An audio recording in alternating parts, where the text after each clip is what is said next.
I'm used to difficult situations, but there were days I could not get out of bed. I could not stop crying. And there was this weird moment after we finally felt safe when our mental health started tanking. Brecken Armstrong has seen it all as an ER doctor until the night of January 7th. She and her husband Martin lost their home in the Eaton fire. The frightening memories of that night still haunt them. I drove through 90-mile-per-hour hurricane-style winds. Didn't know what I was going to find when I got home. And our cell phones weren't working. So he found out about the fire from a security guard. He said, "Leave now. We will not be back." Went down to the end of the street, and houses at the end of the street are on fire. 4 months later, the Armstrongs are still struggling. Even the smallest of things can trigger memories and nightmares of that fateful night. Just a little tea light in a restaurant was enough to set us off.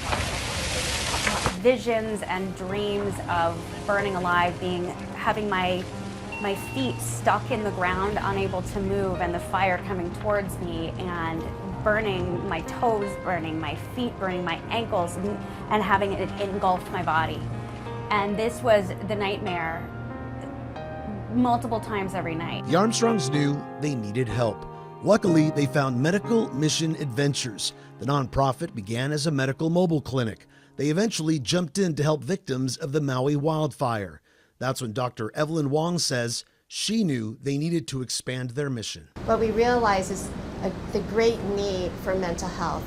A lot of times people don't realize that when you go through something as traumatic as what they've gone through, and now at the LA wildfires, it's not just a one-day event, but it is an ongoing disaster. What makes MMA unique is their ability to travel directly into the disaster zones to provide assistance.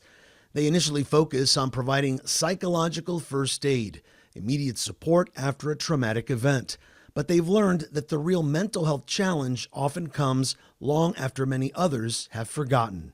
About a year later, we see suicides go up, we see homicides, we see child abuse, domestic violence abuse, addictions rise dramatically at the 1-year anniversary mark. Esther Lee says that's why the real work needs to take place now. Before those triggers happen, we do want there to be scaffolding and education so that they feel equipped enough to say, hey, you know what, we're prepared for this. Dr. Armstrong says it's important to ask for help. There's no shame in asking for help, obviously. No, not at all. No, but when you're used to being the one giving help and then all of a sudden you have nothing to give, then it's time to receive.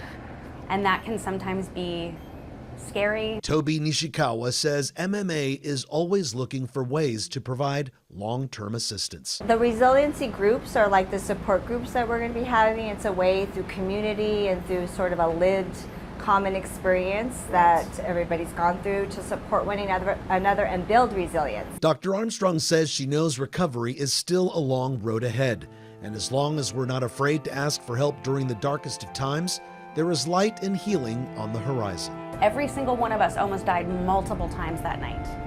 I was so traumatized by what I experienced and being stuck in the flames that I started on medications. I started 3 times a week trauma therapy, and I'm getting better. Juan Fernandez, KCAL News.